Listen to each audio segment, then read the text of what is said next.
Order. Kayla? Thank you, Linda Diane. So first we want to make an announcement that we do have a new commissioner. The Planning Commission has appointed a new representative for the Transportation Commission, and we welcome this evening Wendy Woods to the Transportation Commission. Thank you for joining us. Thank you. Yes. I will now call the roll of the Transportation Commission. Please say here when your name is called. Commissioner Boland. Here. Commissioner Phelps. Here. Councilmember Griswold. Here. Commissioner Hull. Here. Commissioner Kleinman. Commissioner Parsons. Commissioner Sanderson. Here. Commissioner Woods. Here. Sergeant Bill Clark. Here. Commissioner Dolan. Commissioner Hess. Here. Commissioner Lazarus. Here. Commissioner Margolis. Commissioner Webb. We do have a quorum. Thank you. I'll take a motion to approve the consent agenda. From anyone? Okay, Griswold for Yep. motion? and seconded by? All right. All those in favor? Aye. Any opposed? Abstentions? All right.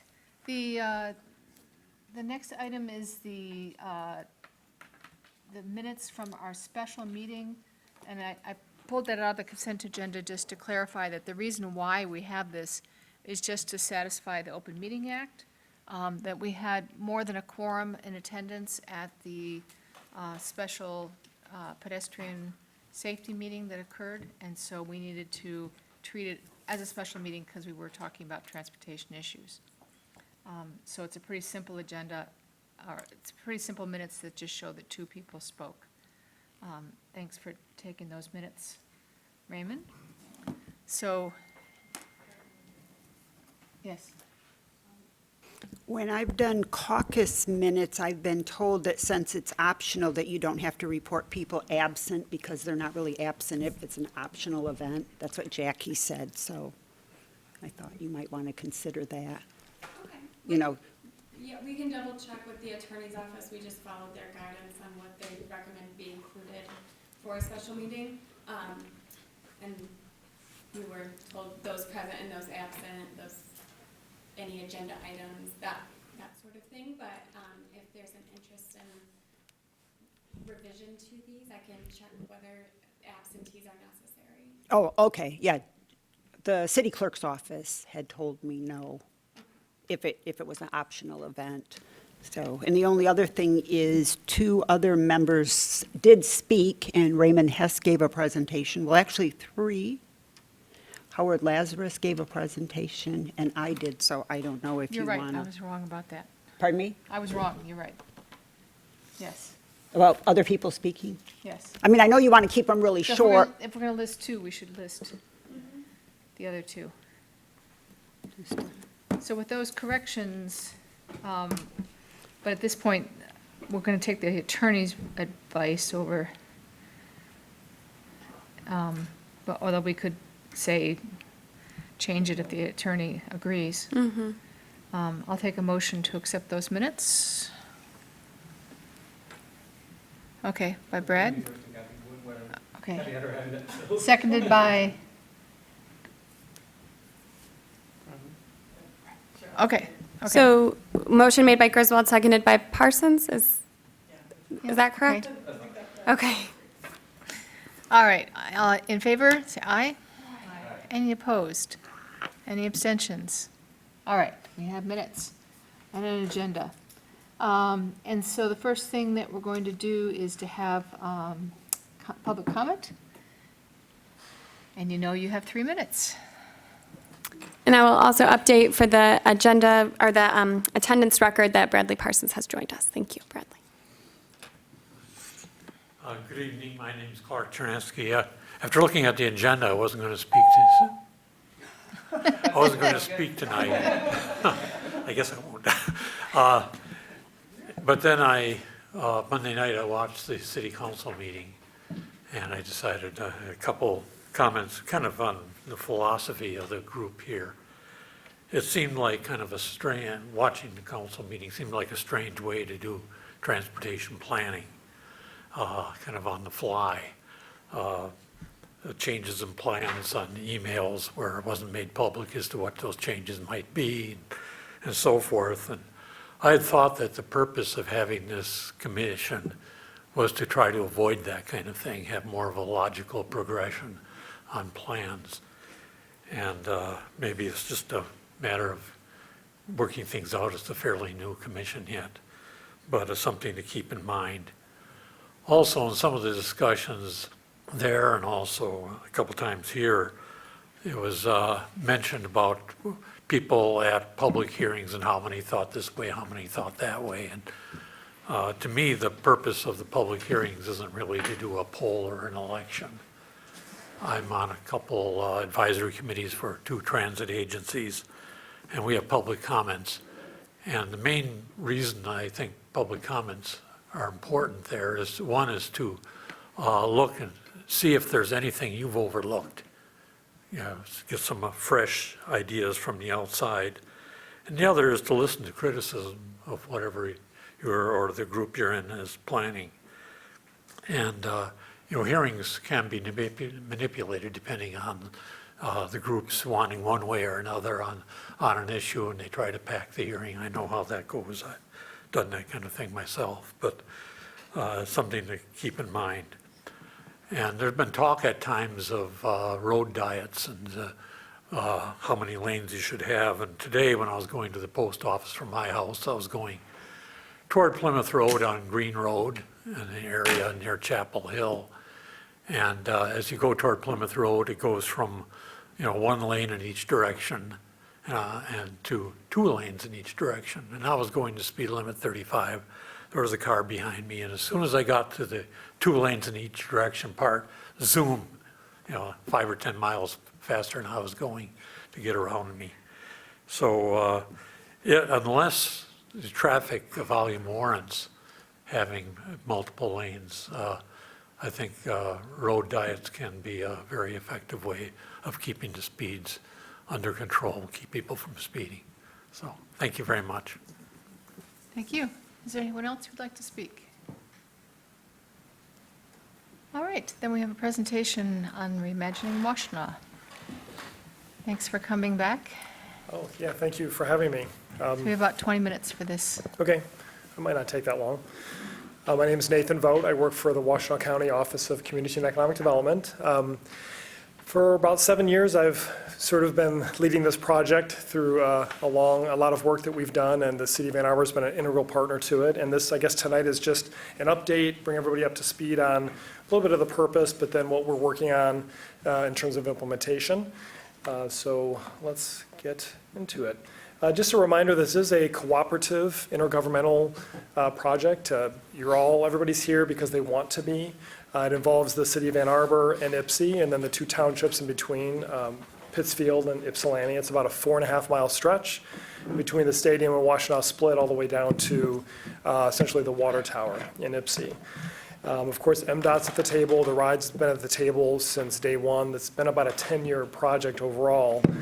We've gone through quite a bit of planning and strategy, and we have a plan that we're working toward implementation. But the idea is really to transform this corridor, essentially a complete streets plan, but make it work and provide better access for the entire region. The group that essentially is the board of directors for this effort was named the Joint Technical Committee, and it's ideally the mayors and the township supervisors and the planners of the involved agencies. Watts is at the table and been very involved. I think in the beginning, there was a lot more involvement and political movement and support for it because it was all fresh and we were kind of planning and strategy, and now it's sort of moved and shifted to more implementation. So there's a different tenor to the nature of the work over the last several years. I think you all are very familiar with the corridor in terms of what some of the assets already are. A lot of corridors that are trying to be transformed don't have the density we have. We actually have, nor the transit ridership. So we actually have a lot of assets that we can build upon to make this a corridor that really works for everybody. And the challenge is, of course, we've got 4 different jurisdictions. It's an MDOT road. There's no sense of place, the driveways, the individual parcels, no bike lanes, et cetera, et cetera. I've used this picture a lot as just sort of a snapshot of what the problems are. And interestingly, we just signed our last easement along this stretch in Ypsi Township. This is by Fountain Plaza. We're going to be doing a sidewalk job here. This is Big Boy. We're going to do it from Gulfside all the way down to the Mr. Muffler, so a little bit east of this location of the photo. So, but you can see what we're dealing with, really bad conditions if you're not a car, essentially. So we're at least going to be doing some sidewalk infill this fall or spring along this stretch. And the strategy is really taking it from this sprawling corridor that's very auto-oriented to one that's more concentrated in development in nodes. More transit-oriented development, denser development generally in the future, complete street in terms of reasonably accommodating all modes of transportation. That's where the bike lanes come in, and complete sidewalks. And again, really focusing commercial. We're not intending to densify the entire corridor. That doesn't make sense, but really relocating the commercial density and adding more residential density over time. And I don't need to tell you what the advantages of all this would be in terms of reducing sprawl and pollution, quality of life, better affordability, better accessibility, mobility, et cetera. And this is just a little graphic that, actually somebody just posted this on Facebook, interestingly, so this came from somewhere. But the idea of how we transform the existing spaces is sort of swapping the location of the buildings, putting them up front to create more sense of place and more of a street wall, enhance walkability. So you can see sort of, get an idea for how that could be done in a shopping center like this. And then we've done some work with some of the HUD grant funding that we've gotten to sort of visualize, this is Gulfside, the future of the corridor and how it might look. So this is sort of the final picture of Gulfside after a pretty in-depth public charrette that we went through. And then we really, during this process, we looked at how do we get there? We can't just suddenly go to a 5 or 7 story building. So we looked at parking and transitionally how things, how parcels get assembled and how they get redeveloped, not all at once, but kind of slowly over time. And this is how we visualize the southeast corner of Gulfside and Washtenaw there. So you can see how the buildings are up more toward the front, parking in the rear, more shared access, et cetera. And this is some design guidelines that we had developed, again, using some of the HUD Challenge grant funds in 2013 and 14. These are available to you for adoption. I think the city of Ypsi has incorporated these in Pittsfield Township by reference. And so these give developers an idea of what we're looking for, lots of design concepts, and how we want the corridor to be redeveloped. And there's another, the street wall I mentioned. The real true sense of place there imagined in these guidelines. I like to use the Arbor Hills project as sort of the first possibility with really shifting the land use form. The city planners in 2012 and 13 talked to Tom Stegman when he came in and said he wanted to redevelop this site, and this was sort of the early concept. It's not mixed use, it's not very dense, but importantly, if you had walked by this site as it was sort of vacant over 10 or 20 years, as I have, and then you see at least you have buildings now, there's not windows across all those building frontages, but there are some windows, and it makes a big difference, even to have just a structure and some landscaping along that street frontage. So this gives you an idea of what is possible with this corridor, but we want to go further, we need to go further. For the health and vitality of the corridor in the long run. So this is, much more attractive than what was there before. And of course, we worked with the RIDE, got the bus pull-off. The developer dedicated an additional 23 feet easement to allow the wide sidewalk and the bus pull-off. And some stormwater management. So this is the big study that we did in 13 and 14. Using the HUD Challenge grant money. And this study really dove deep into trying to forecast the future traffic volumes on this corridor and the increase in volumes, and what can we do with the cross-section, with the roadway itself, and other aspects of it to mitigate those increases. And essentially what we came up with is a variety of, and it was adopted, just to note, by all the involved units in terms of, in addition to Washtenaw County Board of Commissioners. But the goals of the study, clearly, the idea of a complete street, mitigating the increase in traffic. We're not trying to lower traffic volumes. That's not going to happen. What we did is we knew more traffic is coming, so how can we at least mitigate the increase in traffic through redesigning the roadway? We can't build our way out of congestion. Of course, improving public transit access, pedestrian and bicycle safety, and again, the nodes that I talked about in terms of development. So we looked hard at all of those aspects and tried to kind of synthesize them and came up with cross-sections for the city of Ann Arbor, the 2 townships, and the city of Ypsi. And this is essentially what we're working toward. And we have actual dimensions of what exactly we need. So as we work toward redeveloping sites, we ask for those additional right-of-way or easements from those property owners or developers, so we can start putting the pieces together. So at some point when the roadway's more redeveloped in a more wholesale way or reconstructed, that we can build what we need to build. But you can see the buffered bike lanes, 2 travel lanes, a wider median in Ann Arbor because there's more right-of-way. But then when you get to the townships, there's more of a narrow median. The bike lanes continue, 2 travel lanes. You can see sort of on one side there, the street wall with more of the dense node buildings, and then perhaps some parking with a knee wall for screening on the other side, just as examples. And then in the city of Ypsi, there's less right-of-way to work with, and there's less traffic volume, so the opportunity for a potential road diet as you get close to Oakwood and EMU, and you can see the center turn lane and some, maybe even some on-street parking. Implementation today is really about the incremental pieces of this. We can't do this all at once. So we've continued to work with the RIDE. They've been a fantastic partner in looking at their service. How can they improve it? We just finished a big transit signal priority study, and they're already implementing, a BRT study. They call it the BRT Lite, and TSP, or Transit Signal Priority, was a piece of that, and they've already got a grant from MDOT, and they're looking to implement that piece of it. So that's the incremental piece I'm talking about. Super stops, so better bus stops, more comfortable, more inviting for transit riders, park and ride opportunities, sidewalk infill, again, doing the Ypsi Township section, and then really want to work east because Ann Arbor's pretty much done. There's one little piece at Huron Parkway that's not on both sides there, but really needing to work in Ypsi Township and Ypsi. We just got a new signal at Glencoe Hills Drive, which added some pedestrian crossings, really importantly in that stretch.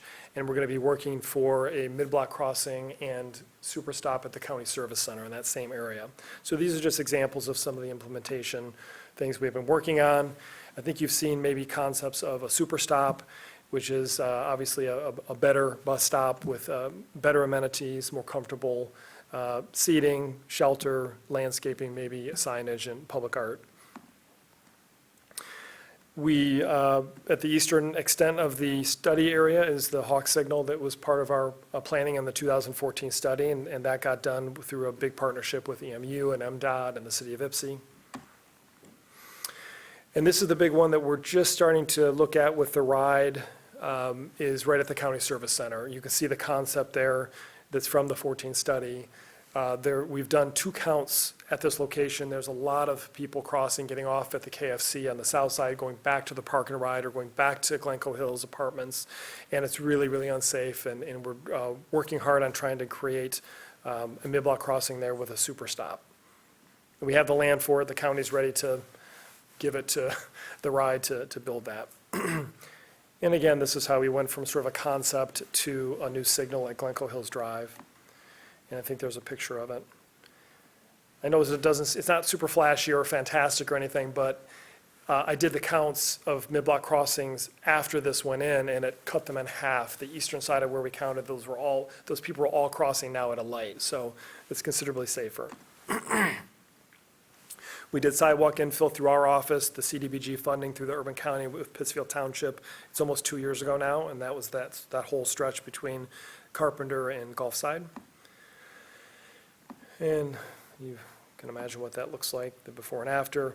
This is the piece in Ann Arbor on the west side of Huron Parkway that is needing some attention, and MDOT asked for sort of a priority corridor wide about a year or two ago, and so we worked together to kind of figure out what other priority areas. This was number 2, I think, so they've got this on, they have very little sidewalk funding, MDOT does, but they did plug this in for 2023, I believe. And then all we have then in Ann Arbor is really the east side of Huron Parkway there that goes up the hill that needs to be infilled.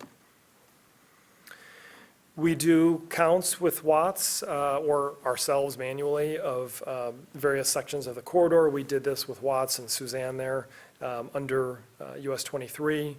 And I was trying to compile those results in a graphically interpretive way before tonight, and I couldn't really get it from with Suzanne, so I can get that to you if you're interested, but we have counts for that path, which are quite interesting. They're pretty good.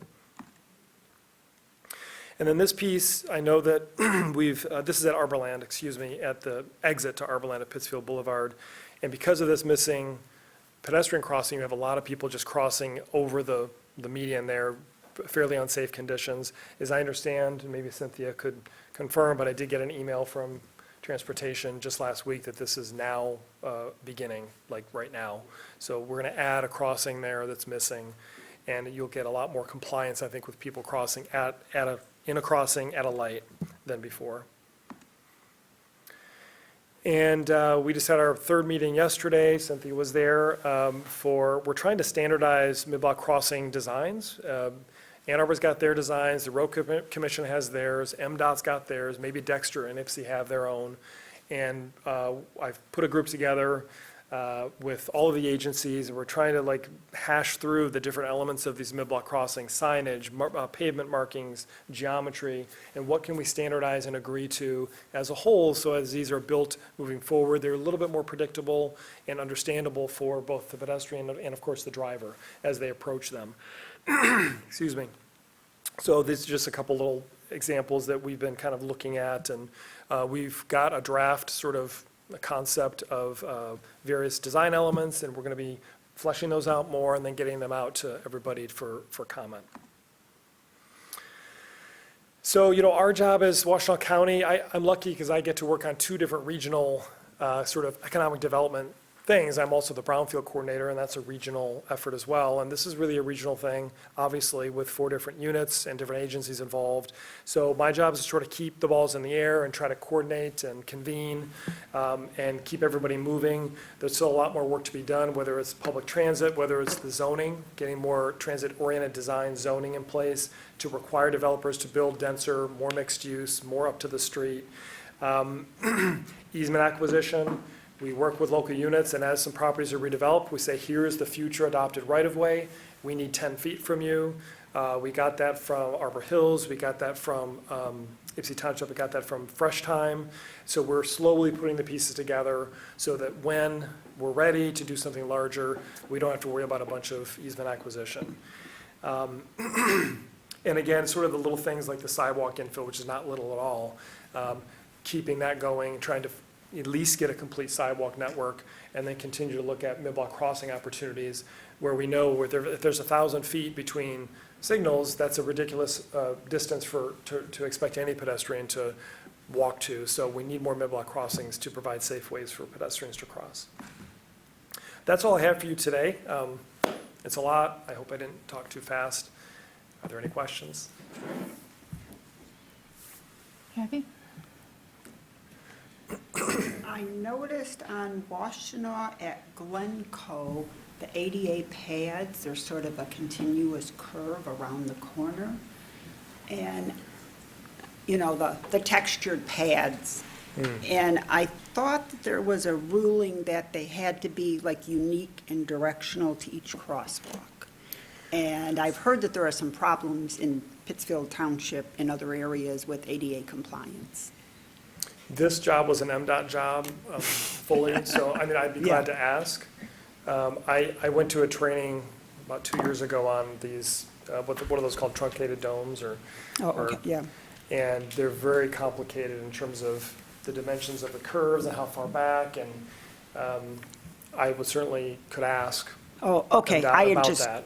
heard that in Ann Arbor, there was a lawsuit some years ago The CIL That- lawsuit, or? that required us to remove the ones that were just diagonal across the intersection. You had to have two specific pads that lined up with the crosswalk. I see. So I had a question about that. And then we talked about a crosswalk at Yost across Washtenaw, and you said that's very complicated. But is there any way to at least get that on the list Well, of needed crosswalks? yeah, I mean, the list that I was referring to before was MDOT's request that we prioritize sidewalks. That crossing, I'm trying to think if it's in our 2014, because we have mid-blocks identified in the 14 study that is sort of our implementation guide. I can see if that's even in there. I think it would be. We don't have, I think what we do with these mid-blocks is if we have an interested local unit, if Ipsy Township says, Nathan, we really want you to look at this, I sort of step up, and if they show an interest, I'm happy to coordinate. And like I said, I did contact Carrie Martin, it was Yeah. probably 2 years ago, and she just said, it's just, hard to touch. Yeah, oh, okay. Well, my concern is there are many disabled veterans in motorized wheelchairs there. So if it's a matter of trying to get advocacy from, maybe a disabled veterans organization or something to move it up, I could take that message back. Okay. Also, I know that in 2014, we didn't have traffic counts for how many of the vehicles going down eastbound on Washtenaw got on US 23. Do we have any data on that yet? Actually, that came up in council in 15 when Yeah. council adopted the plan, and we did get those. It was a graphic that I did send out. I can find it again, but we did have that. Oh, okay. And then Yeah. park and ride lots especially, if we know how many people are getting on the freeways there, then I think that could be used to justify park and ride lots in the think- area of US 23. Oh, you mean to MDOT, and to justify the MDOT To MDOT, or even when they redo Arborland, possibly we could Yeah. put some parking in And there. and speaking of meeting with them, I did talk to them about, and actually brought up with Carrie at a meeting, Jane Lum was there as well at a JTC meeting, where we talked about, wow, it'd be nice to be able to scoop the cars coming off, don't even let them get on Washtenaw, let them Yeah. get right off, and Carrie said that would be impossible too, but maybe that's her job to say that, I don't know. But it would be nice, to scoop them right off on a park and ride, and then let them get on a bus, or, Right. yeah, I mean, park and rides is something the RIDE really is always looking for strategic property owners to partner with, because Oh, park and rides okay. are very popular. Yeah, well, there'll be some serious negotiations as we improve Arborland. So that I could mean, be one of the points that we Maybe at negotiate. the very least, a private park and ride that they dedicate spaces, they give spaces to the ride, and then people go get those passes from the ride at their office, and then they can use the spots. That'd be good. Okay, thanks. Molly? Yeah. So this is more about the AATA side of things, but I'm wondering if as a part of thinking about these super stops and the BRTS, if we're also looking at extending the hours of bus service along that corridor. So I know that that's one of the main paths to and from Ipsy, and a lot of the people coming to work in Ann Arbor from Ipsy or going towards Ipsy to work are not necessarily working 9-to-5 jobs. And I know that that's, the buses stop, and folks have a lot of trouble getting to and from work. So I'm just wondering if that's a part of the plan. It's a part of what they're always looking at. It's perhaps a detail that I don't get involved with directly, but it's something that they would talk to the group about and inform us about what their plans are. I think they have extended hours over the years, as I understand. Sundays, didn't they add Sundays, I I think? think so, on the floor. But you're speaking of just later hours in general. Later in, Yeah. yeah, later in general. I'm sure they've heard that quite a bit, but I mean, I'll bring it up to Julia Roberts, who's that'd our be great, yeah. contact again. I had a feeling it wasn't probably a thing that you had. Yeah. Sorry, I have one more question, Tim.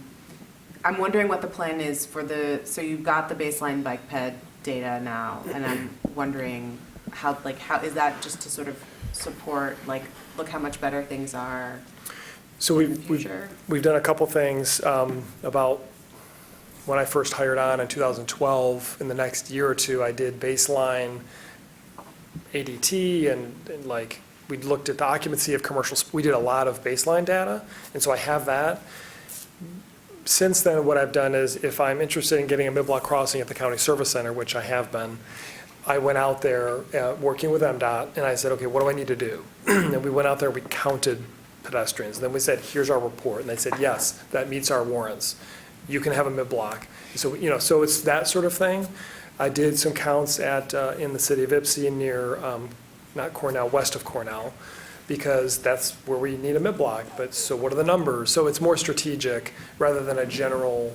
And I was curious with Watts, the US 23 path, well, what kind of user, how many people are using that path? So it was, in that case, it was more like, let's get a baseline and see what the trends are. So I wish I had more time to get out there and get more data, but it's more strategic. Great, So I thank you think- so much. I think we have a response from the RIDE, and then Howard and Tim.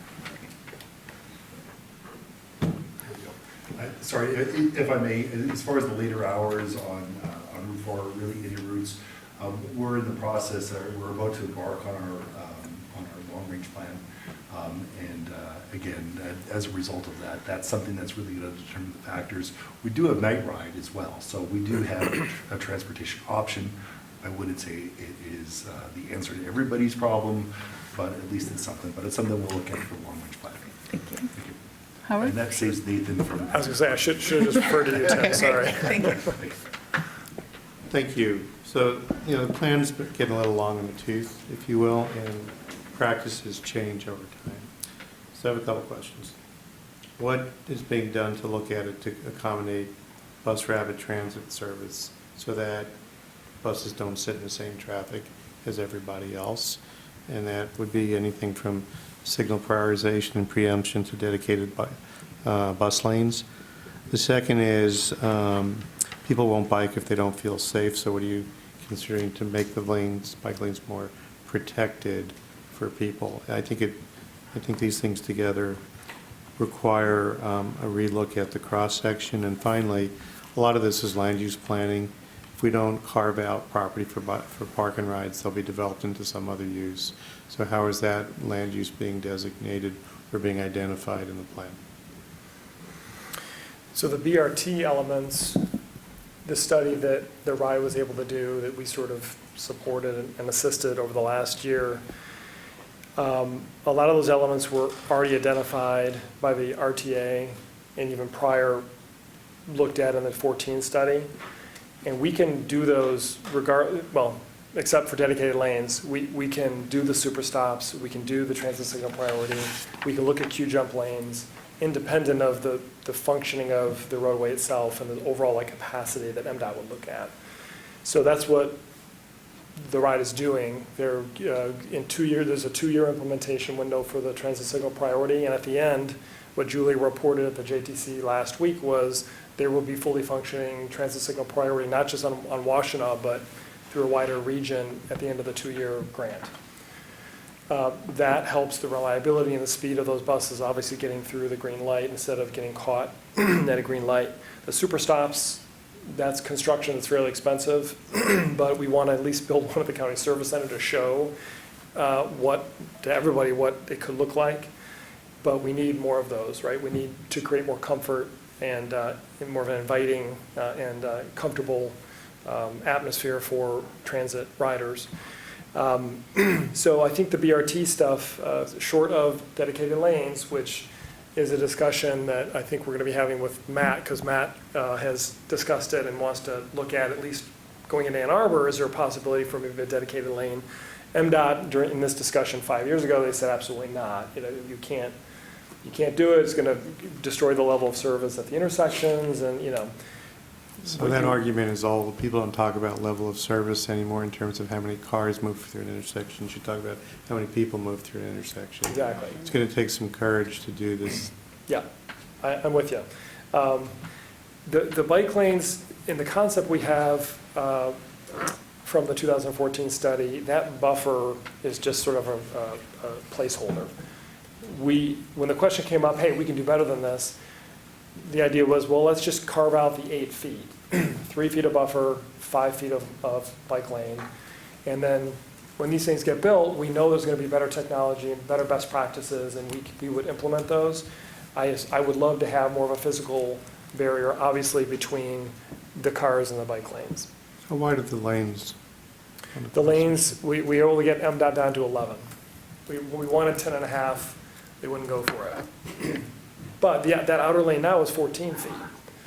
It's a highway width almost, so we did get them down to 11. And then with a little bit of extra right-of-way, we can add the bike lanes in. And then the land use piece, I think, is the biggest piece, right?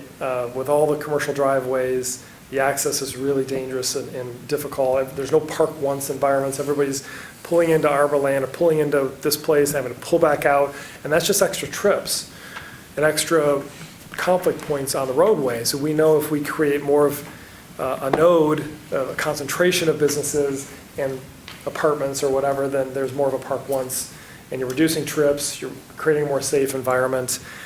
So the land use is the key, and that's the toughest piece. Even in Ann Arbor, I don't know if there's the rents and the numbers quite work for a mixed-use, dense, development. I mean, Tom Stegman, he didn't build it. He couldn't lend it, is what he said. But when you get east of 23, the rents are even lower. So how do you build a really expensive, mixed-use, dense, with potentially underground parking? How do you do it? The numbers just don't work. So it's really a double-edged sword of wanting the economy to be better and conditions to improve so you can get more rent. But then there's a downside to that as well. So the land use piece is frustrating because we went through this process thinking everybody was going to adopt TOD. And really, we had Pittsfield Township adopt sort of a hybrid form-based code. And we had the City of Ypsi do some good stuff with their Shape Ypsi process. Ann Arbor needs to do more. They've got some 10-foot setback areas, but the frontage needs to be looked at, and there's a lot of other elements. And then Ypsi Township needs to do more. The Fresh Time that was built, it's a beautiful grocery store, but it came right on the heels of us doing that big charrette, where we really envisioned something different, but their code allowed another grocery store with a 100-foot setback. So that's got to change if we're going to achieve what we want to achieve. So what's more important, speed of travel or safety?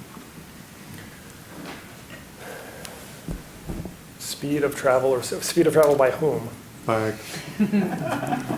cars By cars? or safety of users and moving more people?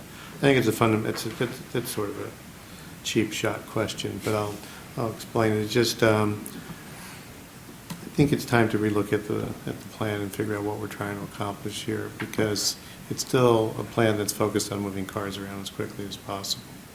And I just think it's time to take another look at it. So we have a few more questions still Okay. with that. Tim? Yeah, actually, all, that last question answered all of my questions. It was about dedicated bus lanes Okay. and some of, Great. Then Wendy? Just a question in terms of the time that's passed since the original plan, Reimagine Washtenaw was worked on. There's a lot more use now of things like Lyft and Uber, and I'm wondering whether or not you're sensing any sense that perhaps the public, and now I'm thinking about some of the younger folks who have decided not to have cars themselves, but they are still apparently looking to ride in passenger cars, even though they themselves don't own them. And I'm wondering, any ideas as to what kind of an impact that will have? Are we still going to have increased bus ridership in addition to these Uber and Lyft and whatever the other ones are? These are the same questions that planners asked ourselves in conferences and around the water cooler, literally. I mean, I think it's still unfolding what all of these new modes mean. When I think of this corridor, I think of Lyft and scooters and Uber and stuff in a city itself maybe has a greater dynamic than this long corridor, where I view the importance of multimodal. Those modes can fit into that idea of a complete street. And he mentioned moving people through a corridor, and that's really, our plan relies on a 10% mode shift. So all of our projections and our mitigating this increase in traffic does hope for 10% away from vehicles into public transit, bikes, walking, or any other mode that whether it's a scooter. And I've seen people ride scooters from Ann Arbor to Ypsi. So We do assume and will rely on some of that mode shift. But as far as, how this plan, those different new mobility options affects this plan, I think it's still to be determined. Do we have a sense as to, around your discussions, are you sort of looking at either what other communities might be doing outside of the local communities, but perhaps where they have even more experience with some of these other modes? I mean, there's some places like in California and other places where people have been, it appears, using Lyft for a long time, and it's very much a part of, I mean, they just don't think about owning a car, they just are gonna call, someone else. Yeah, again, these are great topics for Yeah. planners that we talk about all the time. Okay. And ourselves at the county are not looking at that directly, but we do talk to planners, and I'm assuming your transportation engineers are talking about that and thinking about that. And there are bigger cities that are certainly looking at that more strongly than maybe this region is. Okay, I guess I have to, coming from the planning commission, I've got to get used to this, but thank you. You're welcome. So I have a question myself, one comment, which is curb space for dropping off, picking up, whatever it is that gets them there is the planning issue of the future, certainly. And that's the new thing that would be incorporated. But I'm just curious if the businesses are still generally in support of this, if you've had much pushback, what's the There was a feeling? big period of engagement when we got the HUD Challenge Grant in 2012. And that's when I was first involved through the next 3 years. It was interesting. We really reached out to a lot of different business owners. East of 23, there wasn't much cohesion among the business owners, so we couldn't really get them together. There was a group with Paisano's owner and the Wheels in Motion, and we got them together and had some meetings, and they were supportive. I know the Paisano's owner came out at some of those meetings and sort of changed his tune on it. I honestly have not been directly engaged in the last several years in that. We haven't been in that mode of sort of the planning advocacy. It's been more, let's get the darn sidewalk built. Let's get the mid-block crossing in. So those pieces are what I've focused more of my time on. Brad? Yeah, maybe I could piggyback on what you just said about let's get the sidewalks in. So I'm the bicycle guy at the table. I mean, other people are too, but So I am I. admit it. I'm a converted bicycle guy. I just want to walk you through, after I drop my son off, this is not a critique at all, but just ways that I'm thinking about this corridor. I dropped my son off at Mary Lou Murray Center for day camp, and then I start riding my bike toward Ipsy. And I don't go up to Platt at Washtenaw because that building's really close to the sidewalk right there. And it's a shared sidewalk, right? So it's not a dedicated bicycle infrastructure. It's just. Yeah, and that's why it's wide. It's a 10-foot. It's wider, but yeah. So it seems like when these projects are going in, it's not necessarily bicycle stuff. It's just sort of wider sidewalks and do the best we can type of thing. So anyway, I cut through, along with a lot of cars that avoid the light, I cut through Arbor Hills. Okay. And grit my teeth until I get across Huron. And then I dive into the frontage road that goes in front of Denny's and up towards Wheels in Motion. Yeah. And then I do not take the newer path that's near Washtenaw because there's so many conflict zones. Yeah. I ride right in front of Dollar Tree. Okay. All right. And then past Dollar Tree, you cross Yost and you can cut through, and there's a little dirt trail that gets you down to the really nice part across 23. That's Okay. really nice. Once you get to that light, you're dumped. Yeah. Right. Oh, yeah. So I would be hesitant to trust those numbers of people that are doing all of that. There's nowhere really to go unless you're courageous at the end of those circles. But that said, once I get into the residential area and you take Central all the way down through there, there's a connector that goes into Spice Tree, I believe. Condos there. You can take that through and then you hop out and then you get a really small section where you can then cut through some right-of-way that nobody uses and you can get to another neighborhood. Who would be the group that would be thinking about that sort of connection using existing infrastructure along the decades that this project overall is going to take? Well, I think anybody that's interested in advocating for bicycle infrastructure would be interested in that. But hobbling together, that route you described is truly hobbled together, right? And I ride between Ann Arbor and Ipsy myself, I tend to take, well, border to border, but I'll go down to Packard before I take Washtenaw myself. Maybe that's not as direct for you, but as far as what group is working on that, I mean, the existing infrastructure is so haphazard and Right. really not for bikes, right? I wouldn't want to work with that too much. I mean, the goal is, the safest place for bicyclists we know is in the street in a dedicated bike lane. Yep. It's not on a sidewalk, we know that. So that's the goal. It's not going to happen in the very near future, that's for sure, because of the cost and lots of other reasons. I guess the other question would be to piggyback off of what Howard said, and what's the speed limit or 85th percentile you're shooting for as you design? If this were to be perfectly as on this, as presented, because not only is the safest place for a bicycle and a bicycle lane is protected, but it's also being surrounded by cars that are going 25 miles an hour or less. So I guess you're asking what is the design speed perhaps of the road rather than posted? Sure. That's a great question. I mean, if I were to guess, looking at the roadway and the landscaping and the narrower lanes and the existence of bicycle lanes, I would think that it would be like a 40-mile-an-hour thing, whereas right now it's, 45? I'd have to look at the plan to see if we actually tried to say this is a design speed of X. I'm not sure we did. Okay. Yeah, I'd be curious too. Yeah. So any other urgent questions? Because we're quite a bit over time. Well, those were great questions. Right, well, thank you very much. Sure, thank you for having me. I This suspect was you'll be great. back. All right, Cynthia has a presentation about crash data. I do. Good evening, everyone.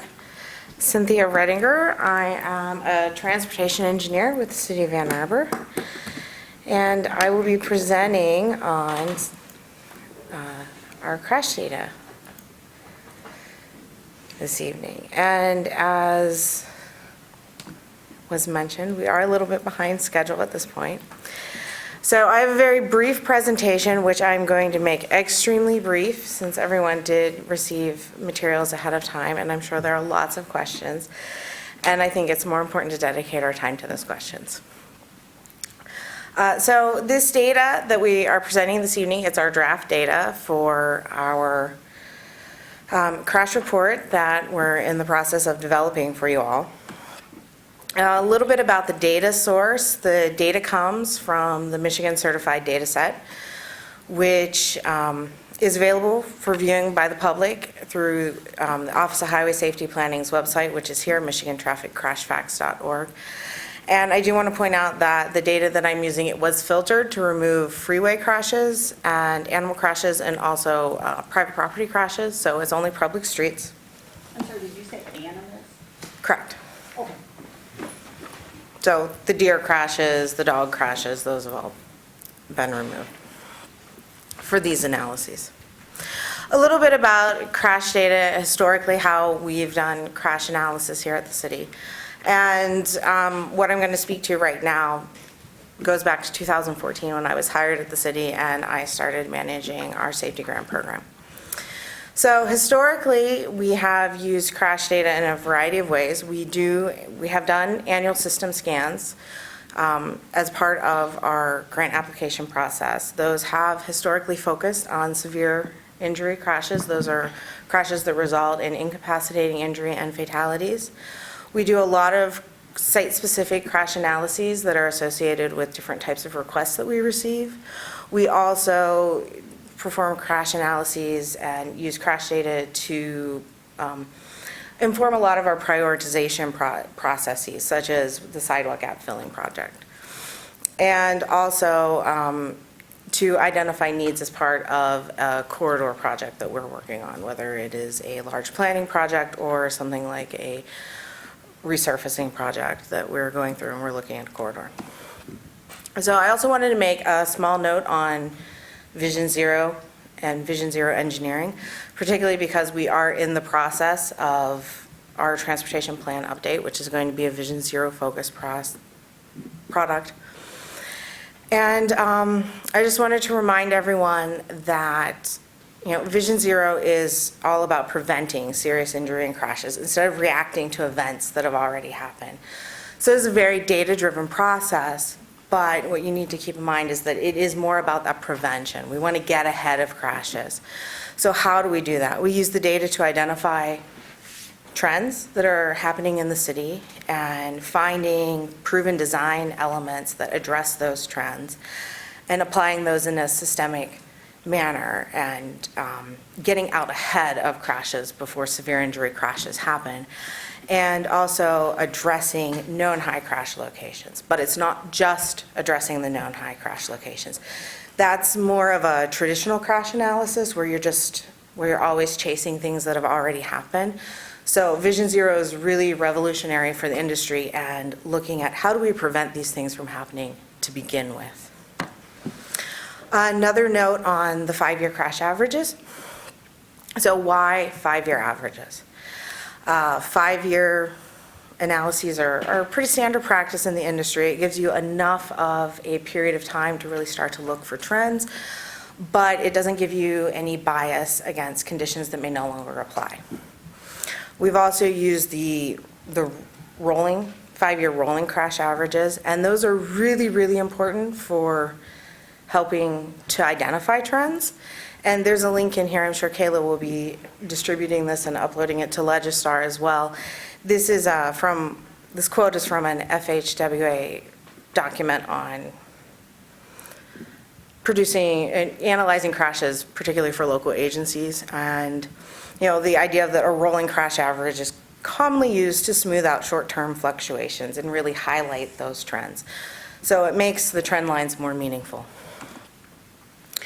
So we presented, I just want to quickly go through the data that we did provide you with so you can understand a little bit about why. And we definitely want to get some feedback on other ways that you would like to see the data presented to assist with your policy making decisions. So we looked at overall crash trends and the severe injury crash trends. As I want to point out in that, for the graph that's up on the top right there, that all of the types of crashes are there. It's really hard to see the K and A bar, but they are there. I did want to point that out, that they are there. KNA stands for? The fatalities, those are all the serious injuries. So that's the fatalities and the incapacitating injuries. So I've broken them out into those serious injury crashes, the milder injury crashes, which are your Bs and your Cs, and then the property damage only crashes. So we presented this data both as an overall crash data and as trends for just the severe injury crashes. I wanted to take a moment to reference the maps that were also provided to you. Our GIS section put these together for us, and I think they're fabulous, and I really wanted to highlight them. So we have the overall crash map, and we have both a heat element to this map and point crashes. We really wanted to be able to highlight that there are crashes outside of the heat areas. So we did provide both of those. And then in the severe injury crash map, we have overlaid the overall crash heat map with those points for the severe injury. So that's what you're looking at there. Next, we looked at what the overall trends for pedestrians are, both total crashes and the severe injury crashes. We did a similar analysis for the bicyclist-involved crashes. And as I was stating earlier, just a highlighting of those heat maps with the severe injury crashes and pointing out that this map, I don't know if you noticed or not, but it has fatal and incapacitating injury crashes broken out separately, and designations for whether they're vehicle only or they are including a non-motorized user. So, but please do note that those are both bicycle and pedestrian combined on that map. So then we looked at the types of crashes that were present. And I concur that this is very difficult to read, and we're going to be looking at some different ways to present this data. But the big takeaways are that overall crashes are most prevalent crash types rear end. For when you get into the serious injury crashes, you have a concentration in your non-motorized users or your vulnerable road users, which is not surprising. We also looked at some temporal factors, so day of week, it's evenly distributed with a slight uptick on Friday, slight downtick on Sundays for both scenarios. The overall, looking at the year, crashes per month, it's, overall crashes, you're pretty steady.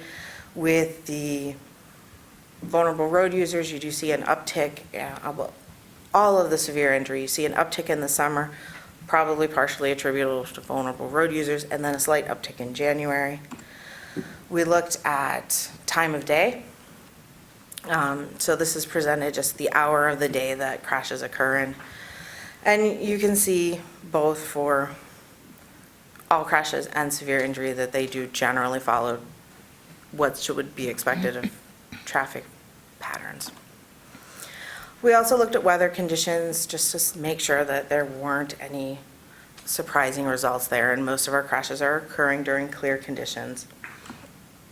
And that's what I have for now. So now I got through that quickly. We can do questions. First of all, I love those heat maps. I think they're great, so please, my compliments to the chef.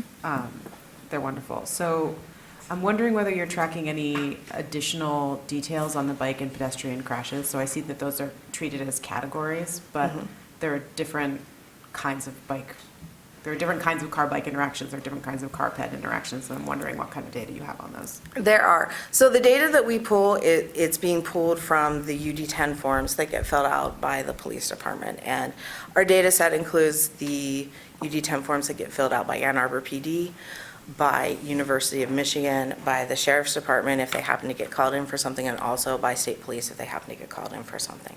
So it's a very standard form. It's a 2-page form. So in that standard form, there's not a lot of room for really great detail. So a lot of the detail that you're interested in, I think it would not be overly burdensome to pull that for all of our severe injury crashes because there are relatively few of them. But in general, for like overall crashes and that types of thing, those would be details that you would look at in a more site-specific manner. Okay. And then I had a question about the numbers. Are we talking about raw numbers here, or are these percentages that are tied to population or travelers? These are frequencies, so these are raw numbers. They have not been converted into crash rates at this point. Okay. Is there a plan to look at it in terms of percentages, in terms of like number of users, things like that?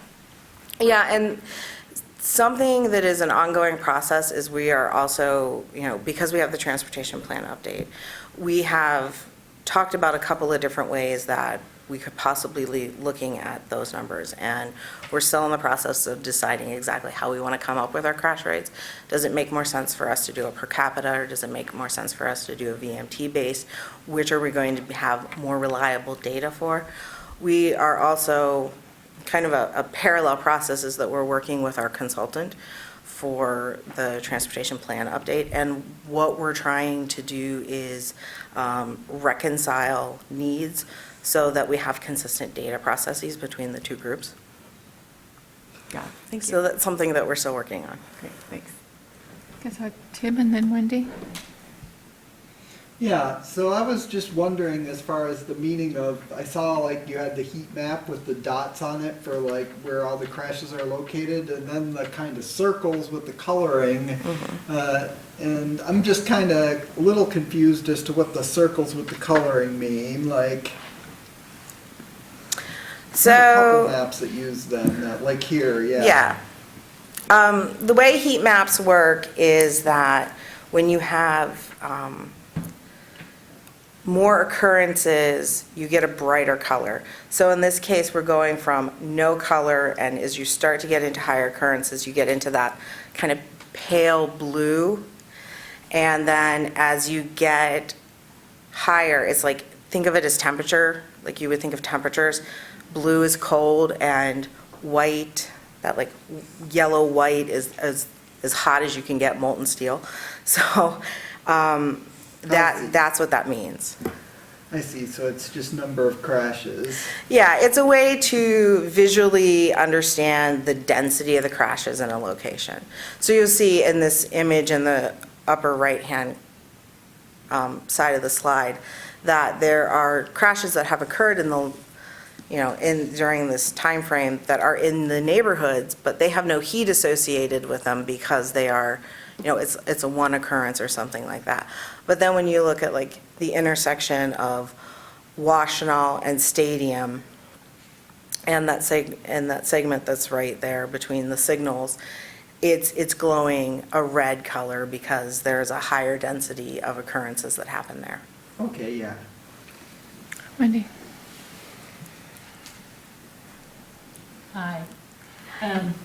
Couple of things jumped out for me that it seemed as if it was different than I would have thought, like the fact that we have more crashes on clear days than on days when there's inclement weather.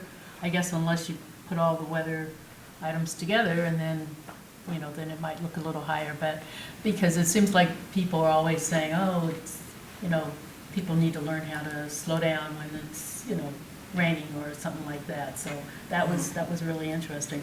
The other thing was, do you do anything in terms of, or does the police department collect things in terms of the age differentials or younger drivers versus more seasoned drivers or something like that? That data is available. That's not something that we have analyzed at this point. But as I said earlier, we are definitely interested in hearing what the commission would like to see in this report. So if that's something that the body has an interest in, we can definitely tease that out. Okay. My questions are somewhat similar. It did destroy a lot of my perceptions. Like I thought this time of year is when everybody would crash because everybody's new to town. That's not true at all. So I've been saying that for 40 years. So I'm wondering if it's possible to break out both distracted and impaired driving on the severe crashes, particularly the distracted driving, because I think that we're told that's a national trend. And it'd be nice to have some data that supports that. And at this point, I'd like to have Sergeant Clark help me out for a moment because I cannot remember the year that distracted became, we'll figure it, he's making. I'm making a face at you because I'm not really sure either. It's probably about 4 or 5 years ago, I think. Yeah. I was thinking it was about 4. So the data set will be a little bit limited by that, and I'm not sure. I would say in the last 2 years, we definitely have probably full adoption from all the agencies that are contributing to the data set, but. It's a very difficult category for us to capture because most people, this may shock you, but some people don't actually tell us the truth. So they're not real quick to admit to being distracted by something. So if we get a witness or the other driver sees them, obviously we would capture that correctly and record the distraction. And there's several options to choose from as far as driver behavior.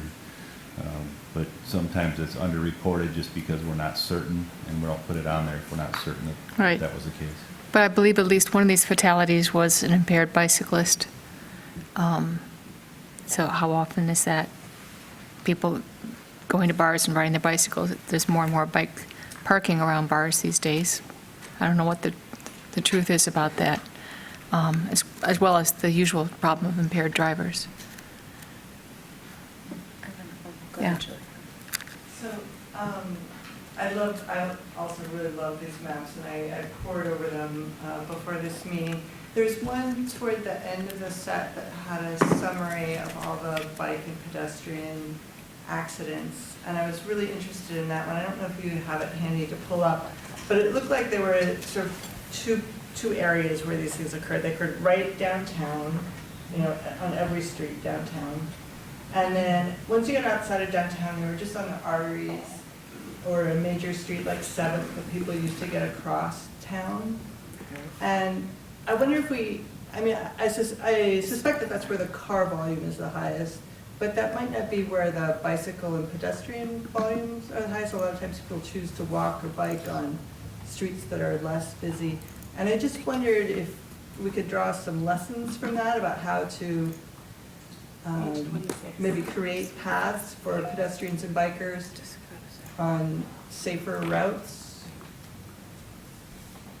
as opposed to thinking of them sharing the roads with, on the sort of higher speed, more dense roads. I don't know, I just wondered if you guys were thinking about that and what sort of solutions that might suggest. Short answer, so this is the map that you were talking about. Short answer is yes. And the thing that's particularly interesting about the downtown crashes is that so often they occur under permissive conditions. And so that's been one of the things that I'm looking forward to us working through this transportation plan update, is developing a specific set of tools for those types of crashes. And, you know, a lot of these kind of arterial ray sort of crashes, you know, they're areas where we do have higher volumes and higher speeds. And so those are areas that are going to be show up as target areas, I'm sure, as part of the transportation plan project list. So in terms of feedback for the kinds of reporting we'd like to see, this is sort of building on Julie's point, but for some of these arterial areas especially, I think it would be very valuable to see some additional detail about the kinds of bike, car, and pedestrian car interactions that we're having. So my bike commute is on Packard, and Packard has a bike lane that's not protected, and there's this section of road that I bike every day that is it's low on the heat map. There aren't a lot of crashes there, but at almost every intersection, there has been a bike-car interaction. My guess is that those are right hooks, almost exclusively, based on my experience, but I don't know. And that would be like, for especially areas where there are bike lanes or areas where we've got like hawk crossings, I think it would be valuable to know more about those kinds of interactions that we're having. So on the heavy bike, so it's clear it's happening where there are a lot of cars, but in some of those places there are also a lot of bikes, and it's where we're funneling bikes because there are lanes there. So like Liberty's another one. And I think that would be really valuable data. Anything else? Brad? Yeah, I want to say thank you, and I'm just so thrilled that we're looking at data and the community's talking about data. This weekend, members of WBWC, at least one university faculty member, a number of people are getting together to do some regression analysis and sort of agree on all the regression analyses that have been done. And if we're just using Michigan traffic crash facts, we're not going to be using the scrub data. So is your data without the animal crashes and highway crashes, the raw data available? I do not use Michigan traffic crash. At all? No. The data set is the same data set that I use. I run my analyses with RoadSoft. Okay. And there you can specify. Yes, and as I said earlier in the presentation, that all of these data points have been filtered. Right, yeah, yours have, so I want to let the people know on Saturday that they should be using your data, not Michigan traffic crash facts data. Because it's going to have highway crashes and deer crashes and. I believe you can filter those as well. Oh, okay, all right. And is there any way in the future to get lighting conditions? And I know right now we just have a descriptor, but I'm wondering going forward if we had positive contrast lighting versus just regular lighting versus no lighting. That is not currently part of the UD10. The UD10 does record lighting conditions as being daylight, dusk, dark unlighted, dark lighted, unknown. There's one more, but I can't remember what it is offhand. Okay. Dawn?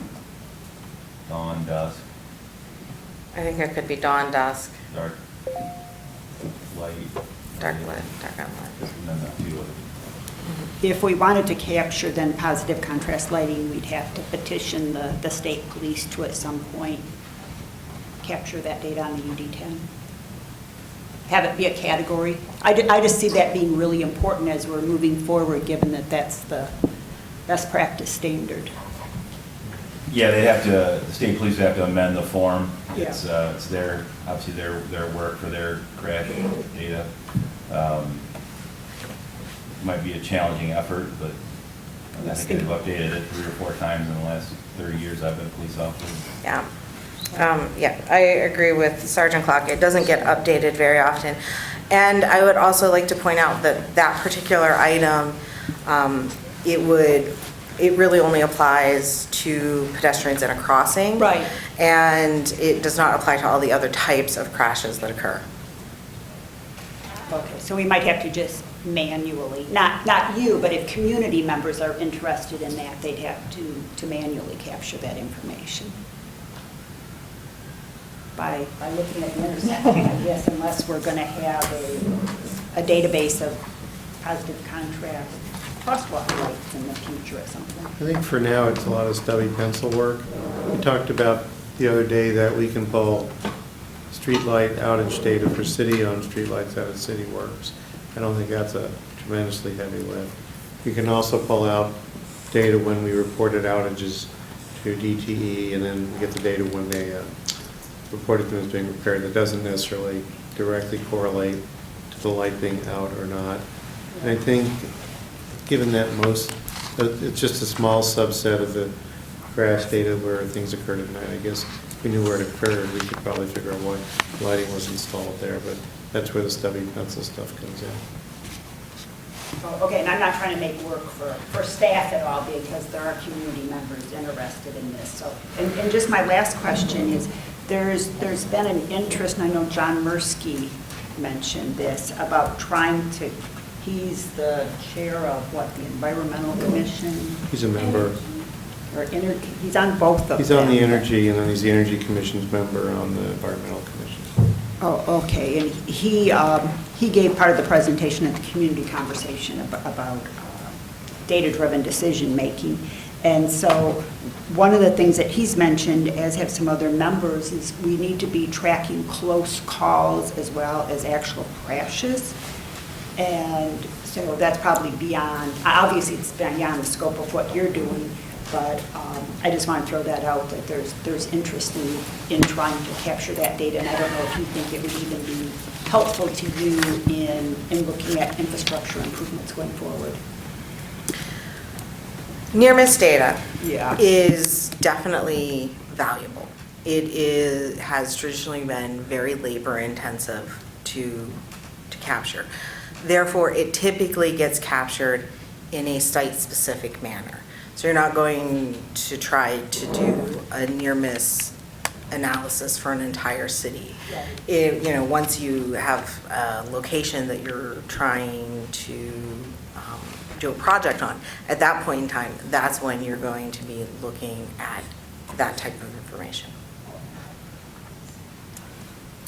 Okay, Brad and then Wendy, and hopefully we can move on after that. Sure. Thank you very much. Thank you very much. I absolutely love the maps, like the graphs, and all of it. Real quick, on the micro level, I looked at Huron and a lot of those pedestrian accidents, so going real deep. A lot of them are left-hand turns into a pedestrian in a crosswalk that should be there, type of thing. So I think there's going to be times where we want to get deep into, the reports themselves.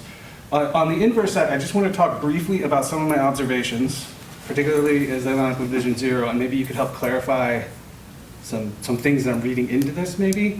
And it starts with Ellsworth and State, which is this giant sun of yellow. And I'm like, oh my gosh, what's going on there? And then, oh yeah, that's the roundabout. And then you look and you see, oh no, there was no severe crashes in that whole time period. There was no bicycle or pedestrian crashes in that whole time period. In other words, the roundabout is working, right? It just comes up as this big yellow spot. So like, these design principles that we have for Vision Zero, and including roundabouts, are actually working to do what it is that we, that goal, right? The other thing I wanted to mention is that 2014 must have been one heck of a year. I don't get it. The pedestrians, bicyclists, and automobile crashes all went way up. And it looks like it skews all sorts of data points if you just look at them individually. Like 2014 was just tough. The other thing that I wanted to point out, and this gets back to Vision Zero as well again, is that the percentage of cyclists and pedestrians involved in accidents is really low. But the severity when they are involved is very high. So for me, I mean, that has to be, right? When we're talking about Vision Zero, it's obvious that it's the vulnerable users who we have to be prioritizing. And the only way to do that I know of is speed. Like, you have to reduce it. Which maybe speaks to the point, and Julie brought this up before, why are there so many crashes on, say, Packard and Washtenaw and Plymouth? And that's because you have Highway 23. There's no other way a bicycle or a pedestrian can get through that corridor than be on one of those roads. I would love to have other ways to get around stuff, but maybe it's a way to think about it. So the thing that I want your insights on, I noticed that rear-end crashes surprised me. I didn't know it'd be that high, right? Which speaks to, I assume, speeding and distracted driving. I don't know if there's other factors, but those are the two that I know I've read about. And then fixed object. Is that like a car losing control? Is there speed associated or something? Because, I mean, those are the major ones that are popping up, which seem like driver error, not any other error. Yeah, that's a very astute observation, that particularly in those crash type areas, that frequently it is a driver error problem.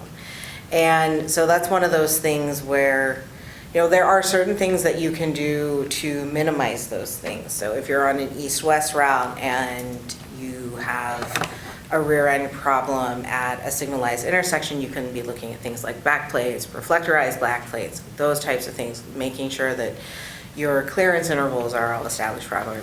But once all of that is in place and you're still having a rear-end problem, then we as a city need to start looking at some of those other E's and looking at education and looking at enforcement as well. And I think some of the temporal analysis really helps with figuring out how to target some of those types of campaigns.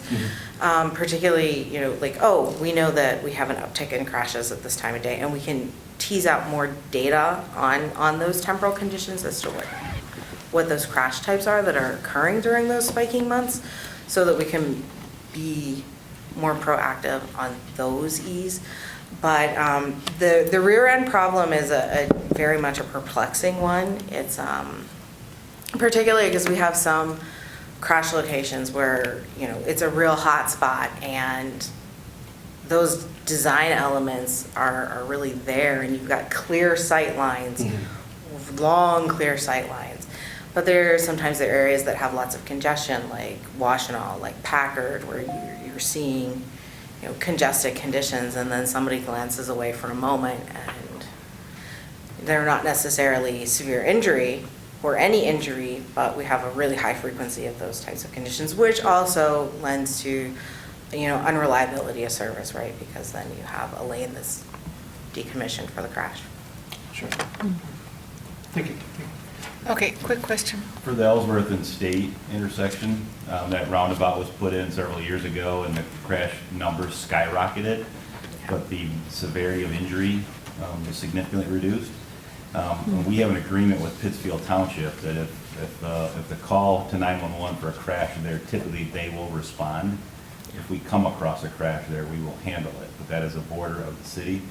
So generally Pittsfield Township would respond first, so I'm not sure where the numbers are coming from, if their numbers would be included. So there might be some discrepancies in why the numbers drop significantly at that intersection. Yeah, no, they are included, and just to follow up on that very quickly, it is a border location, so we have collaborated with the Washtenaw County Road Commission very closely on that location.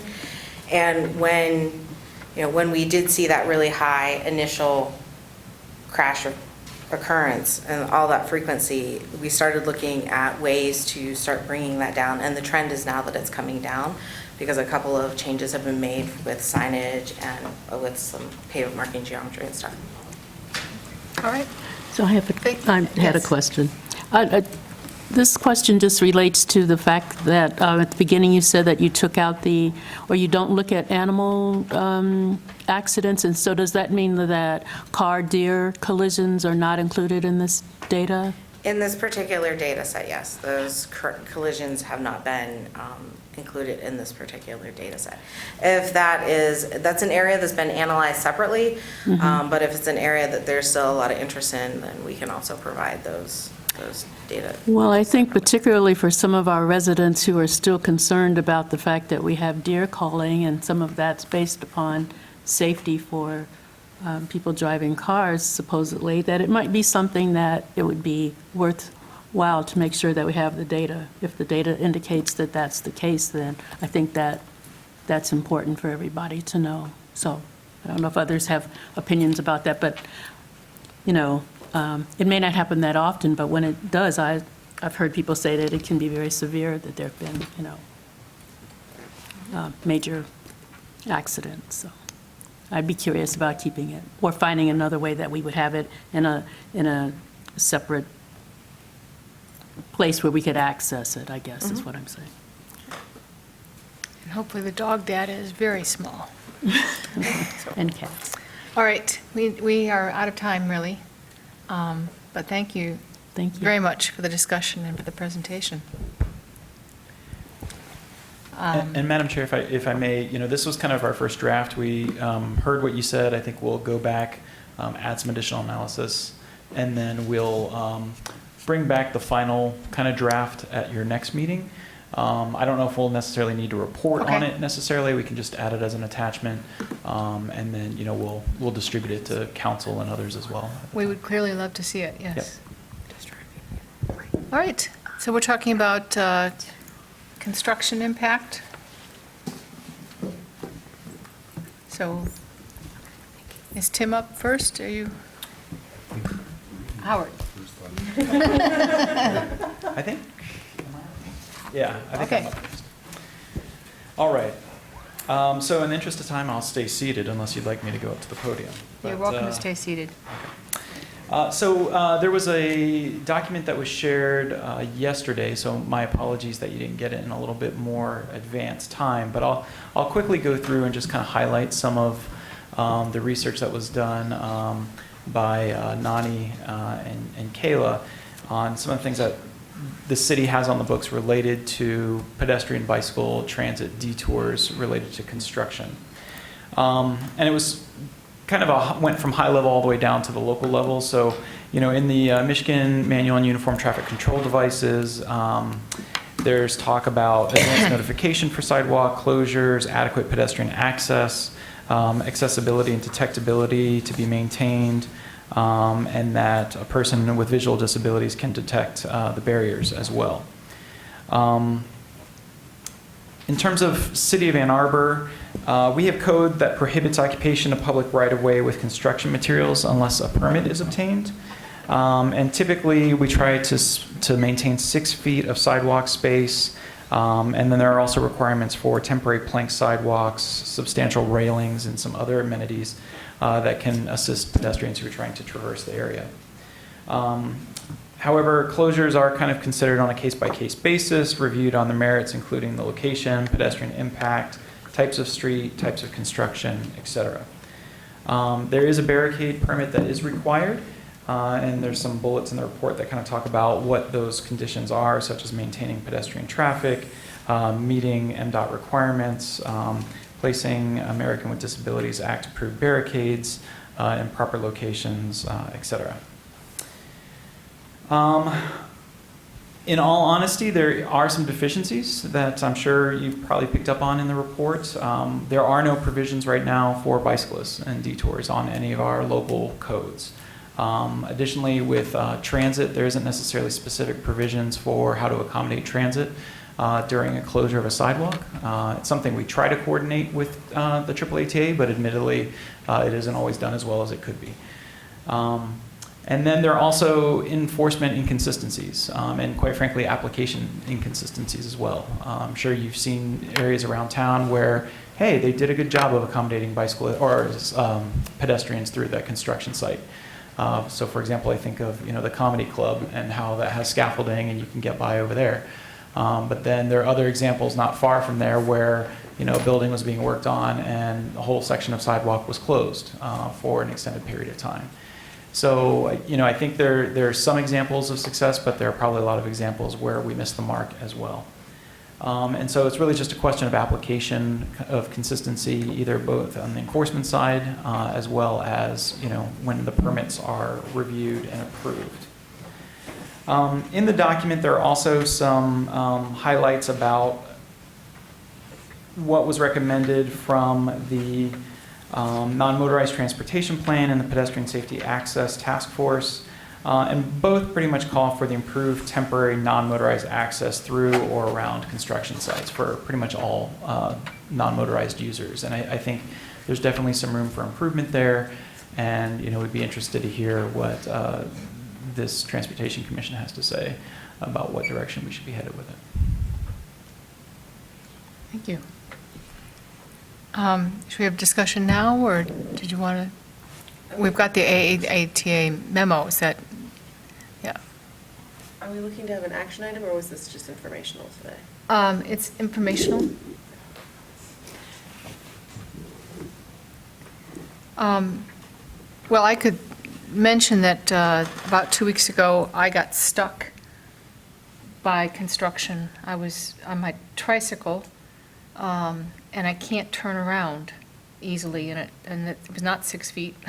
On Huron Street, I turned right from 4th going north, and there was construction debris blocking the forward path. There was a construction worker there, so I said, hey, you need better signage back there that this is closed. And he removed the obstruction, and I could go on. But I'm not sure what I would have done otherwise, because I can't turn it around.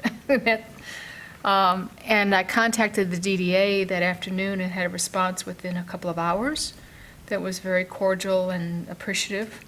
And so it turned out to be a fairly positive experience, that they said they would be notifying the contractors as well as the construction people to do a better job. And so that was alarming at first, but then great to have that immediate response. It was really clear who to contact, and she was very polite and positive in responding. So I appreciated that. But that whole mess up Huron is difficult for pedestrians, bicycles, and cars, for sure. And I can't imagine what it's like for buses. So, and I think you were one of the ones who brought this up, Molly? Yeah, I was curious about the buses, but I think this got sort of Okay. folded in. I think that one of the actions that we are interested in still, going back to the Pedestrian Safety and Access Task Force, is the money component. It's the first time that I actually saw how much is charged, and I believe it was 5 cents per square foot. And the task force felt fairly strongly that that's not enough. It's too convenient for people who are doing construction to then just say, we're going to go ahead and restrict access. And so I don't know if that's in process, or if there's someone who is looking at changing the finances of that, or if it's a way that comes up, is revised cost of living increase or anything. Right, yeah, it doesn't seem like that has been adjusted for inflation, does it? 5 cents per square foot. To my knowledge, I can ask around. Okay. Admittedly, this is one of these sections that's kind of gray because it touches on a bunch of different pieces of the city, and so, but it is something I can see if someone is evaluating those costs and what we can do to kind of Well, that is a leftover recommendation from rehab that task force. Yeah, that discussion. Right, so because it sounded like, from the report, there are these recommendations from the task force, which sound like exactly what we would probably recommend. And I don't know if it makes sense for the Transportation Commission to then somehow formally and officially reinforce that we want those things to happen and urge council to do something? Like what, I guess my question is like, what can we do? What are we empowered to do, or what can we do? We can bring those recommendations up at a future meeting and draft a resolution of that sort. I think that's part of our task, is to say, you know that report from way back? Don't forget it. Okay. So that's entirely keeping with our suggested activity. Great. It would be reasonable to ask that we bring the report findings back and state what has or hasn't been done. And I think on the use of the right-of-way, an action that I talked about that I don't think we followed up on was also increasing the cost for occupying the right-of-way to, once you pass the initial project deadline, so that it doesn't become convenient, and it puts a little bit of impetus behind completing work on time. So those are some things I think it's fair to ask us to come back with, so ask Raymond to put it on a future agenda. So there is a detailed response from AAATA that's on Legistar, which explains how they come about with this, and I think that's worth looking up for the audience, as well as hopefully we all read it. So thank you for that. Anything else on this item? It will be on the agenda in the future. All right, thanks for bringing it up. In that case, we can move to the micromobility appointment. I believe we discussed appointing Scott to that committee as a regular citizen type. And so, I don't know if there needs to be any discussion about that. I think, did we skip AAATA? AATA construction impacts, didn't we? Yeah. You basically, did you have a presentation to? No, I attached the memo on Yeah. here. I can summarize it if you, I sorry. think I had a I couple can summarize it if you would like, and be more than happy to Okay, answer if any you'd like to, questions. I have, I don't.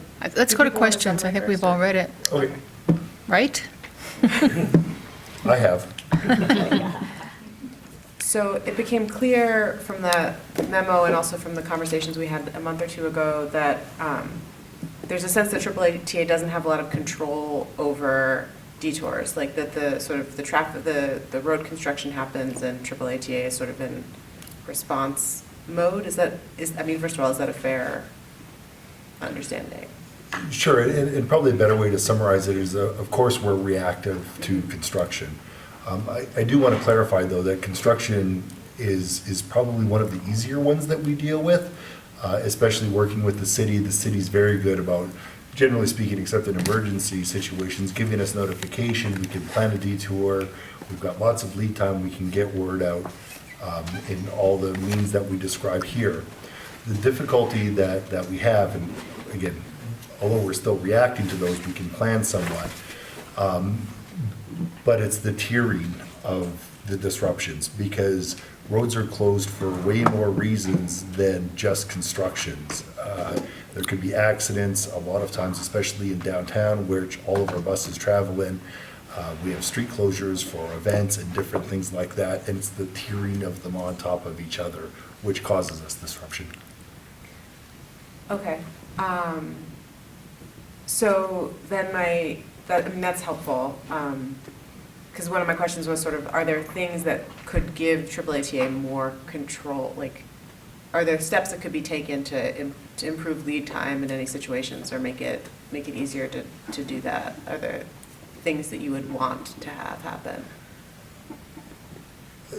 That's a great question. Absolutely. I mean, if this was SimCity, no events downtown. The roads are all built out of stainless steel and we never have to fix them. Yeah, absolutely. I think that, and again, Raymond and I have a good relationship, and our teams have a good relationship. I think that, but it can always be better with dealing with the contractors, because it's not only the city, it's MDOT as well, it's DTE in certain circumstances, and just working with us in order to mitigate on the outset And then also understanding what the future impacts are for how to deal with those emergent situations. It's always a difficult thing, especially since we're downtown. But honestly, at least in my career, Ann Arbor seems to have a better handle on it, especially considering the amount of road closures that we do deal with than a lot of other systems. So then, my next question is that, it sounds like there are stated practices in place in terms of bus drivers making announcements and signs going up on affected routes. But my sense, and this is just anecdotal from talking to friends, is that those don't happen at the same level of consistency or as reliably as we might like. And so I'm wondering what kinds of assurances are in place that those things are actually happening.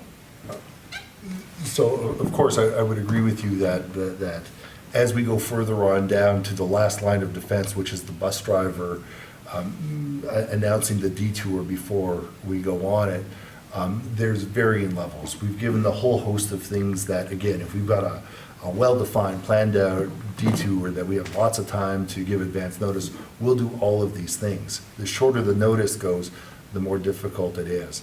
And then also, there are times when even our bus operators don't know until they hit a situation. I mean, quite often it happens that the first person to notify us that we can't go down a road is that bus driver with that bus. So, yes, they're a good line of defense, last line of defense. Are they always consistent? No, I mean, that is a training issue that we have to work at. And I think one of the issues that you sent to us, really that last line of defense didn't work in that case. But what we want to do is we want to make it so that last line of defense, the operator actively, addressing the problem at the time shouldn't be needed because these other means have gotten out ahead of time. Tim?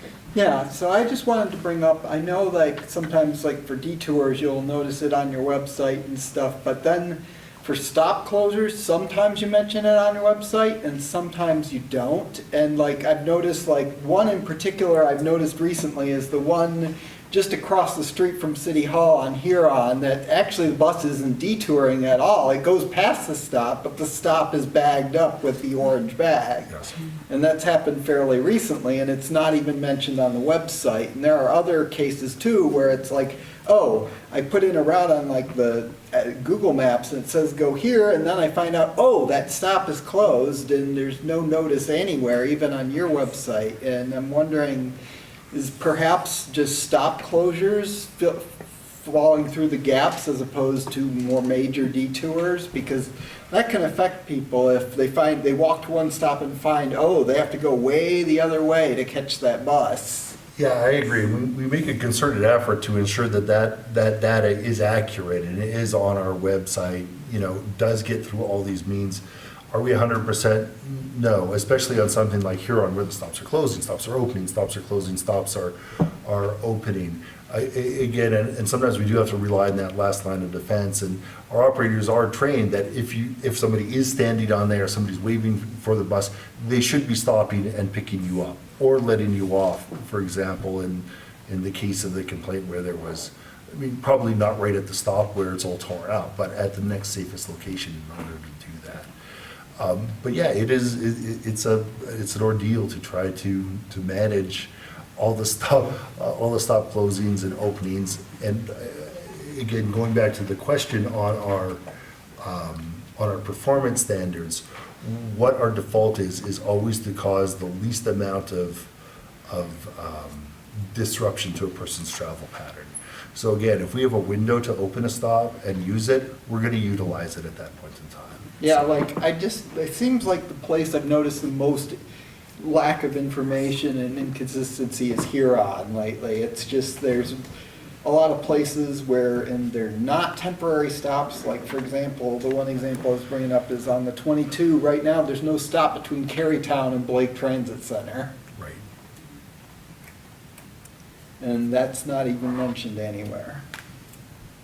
Okay, I'll pass that along again to our operations. And I think it was folks. Huron and State on the 4, I think it was. That might be mentioned, but it was like because the sidewalk is closed. But then also likewise, there's no temporary stop for quite a while. You have to walk to the next major stop, which is quite a ways away. You know, that's great input to hear. I'll make sure we pass it along and get it to our operations folks as well. And people can call up the ride at any time to say, here's the problem. Absolutely. They can also subscribe to our text messaging service as well to get ahead of the disruptions, or subscribe, follow, I'm not sure what we call it nowadays, on social media as well, in order to get a lot of those disruptions. Great. Thank you so much for coming in and doing this. Thank you. All right, so now, if there's any discussion, if there isn't, I'll go ahead and take a motion to appoint Scott to the Micromobility Committee, which is, okay, seconded by Griswold. All right. All those in favor? Aye. Any opposed? Any abstentions? Great. We've roped him back in officially. And then we have staff report and updates with Raymond. It says you have 2 minutes here. 2 minutes. All right, I've stepped up to that challenge before. You have. Since we have just a few more minutes than 2, I think I'll just go through and highlight some of the more substantive changes. One of the things I do want to note is if you follow these closely month to month and do the beautiful mind and draw yarn between the different reports, there are some things that are starting to fall off the report from last year that are now complete. So for example, Scioto Church from Main to 7th has now been removed, and like Fifth Avenue from Kingsley to Catherine has been substantially reduced because we're in the final stages of that project. Going on down the list, there's some talk about the concrete patching on State Street related to the DTE duct bank work that was done down on the south side of town. There is some new language related to the report that we provide City Council on pedestrian improvements. So school reduced speed when flashing zone signs were put up around the Michigan Islamic Academy as well as Central Academy. There were also new RRFBs installed at Main and Fieldcrest, Green and Greenbrier, and Getty's Road outside Concordia University. There are going to be several more that are going to come online next month as well. It's construction season, so we're trying to get a lot of those things up and running while the weather's good. Moving down the list, there is some new language about RFB installations being completed in August, which we're hoping to move forward with on those. The Allen Creek berm opening, there was a little bit of a setback. There were some questions that came in from potential bidders on that. So the bid was postponed to September's bid opening while we kind of answer some potential contractor questions about that. The Duvarn sidewalk project, the special assessment for the project were approved by City Council on July 15th. The Southside Interceptor sanitary diversion, again, this wasn't really necessarily a transportation project, but had transportation implications. And this is going to be postponed until 2020 due to ongoing discussions with Amtrak and kind of their impact on the project. There is some update related to Huron Street improvements that were proposed by the DDA. So the overall signal pedestrian timing, MDOT has determined that there's adequate walk time already exists for all of the signals. It's something that we're going to continue to see if we can get that tweaked a little bit. 3rd and Chapin for a full signal where the hybrid beacon is, or the Hawk. MDOT is still studying that as to whether or not that will be upgraded to a full signalized intersection.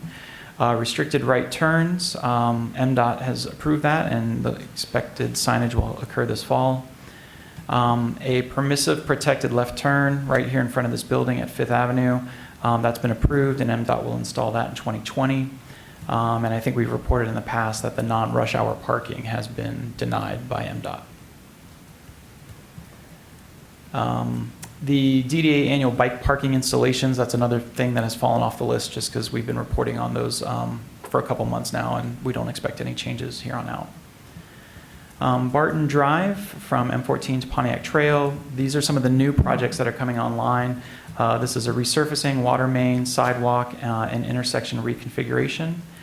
Hollywood Drive from Maple to Allison. This is a new project. It's first time paving of a gravel street, including sidewalks, curb and gutter where necessary, and stormwater improvements.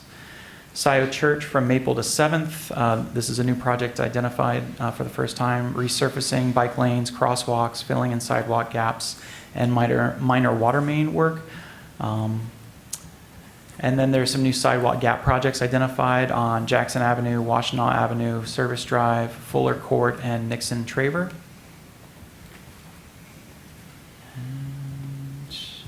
There's some updated language related to the 3 road diets for Earhart, Green, and Traverwood. It doesn't reflect the discussion that happened on Monday night, but we'll make sure that we report on what happens September 3rd at City Council. The Washtenaw Pittsfield crosswalk, I believe Mr. Vogt alluded to this just during his Reimagine Washtenaw, but that project is moving forward and is expected to be completed by the end of this month for that new pedestrian crossing leg. And I think there's a new language about the Ann Arbor Station and the ongoing discussions with the Federal Railroad Administration on the draft environmental assessment. Oh, traffic calming was one that I wanted to highlight. So the traffic calming petition for Crest from Liberty to Buena Vista and Buena Vista to Washington is moving forward. We did have a meeting on August 1st, was our first public meeting that we held over at the elementary school, or I'm sorry, the middle school.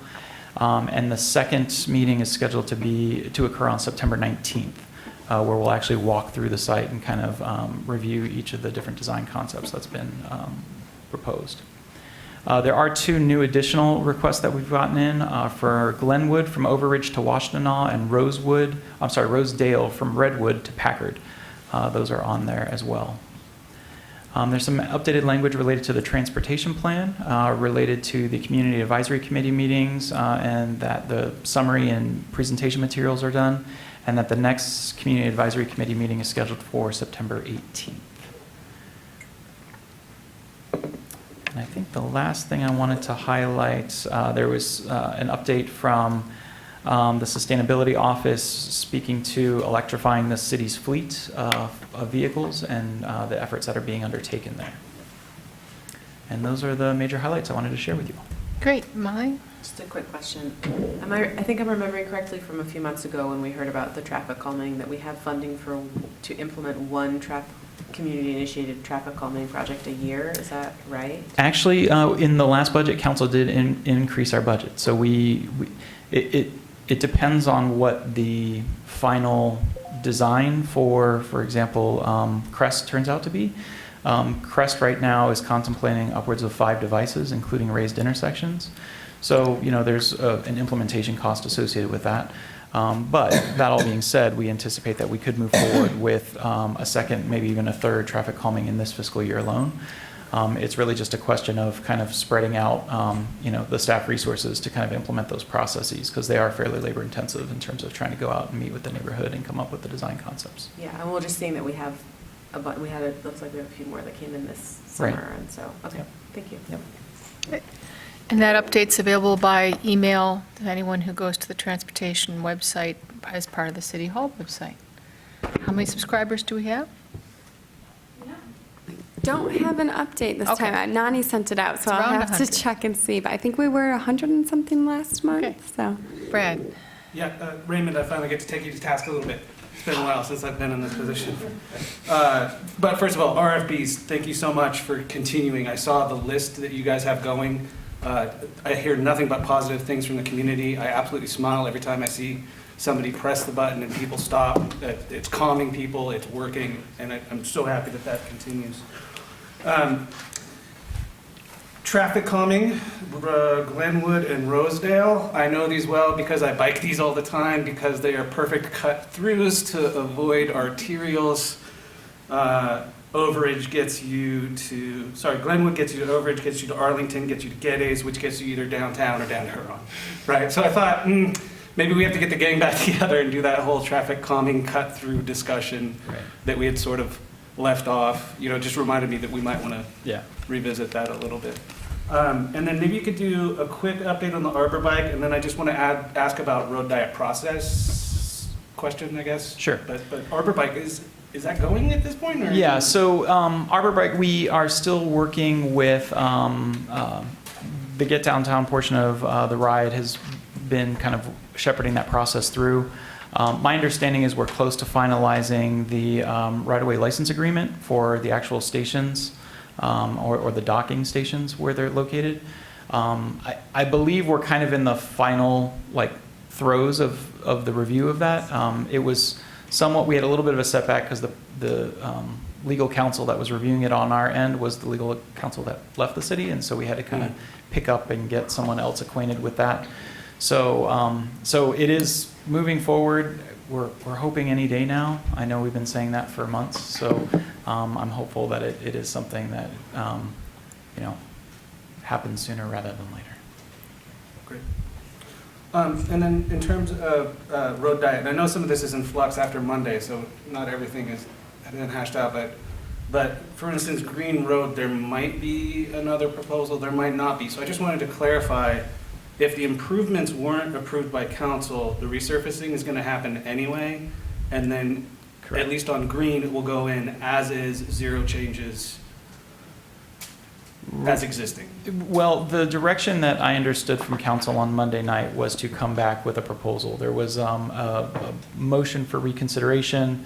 That motion was withdrawn in favor of, I think, direction to come back with a proposal just to kind of procedurally make it a little bit cleaner, if I understood council's discussion correctly. So the two that will be brought back at September 3rd is Traverwood. The direction we got back on Traverwood was to, provide an option of bike lanes on both sides instead of the bike lane and parking option that was originally presented. And then on Green, propose an option that maybe looks at some, the direction was to bring it back with some other considerations, but some of the things that we've looked at are some addition of some turn lanes back at Commonwealth and Burbank and some of those kind of design modifications. Okay. So process-wise, there's still some time before the pavement hits the road, so to speak. The pavement's the road. Well, I do want to clarify that. That project is scheduled for resurfacing on August 24th, 25th.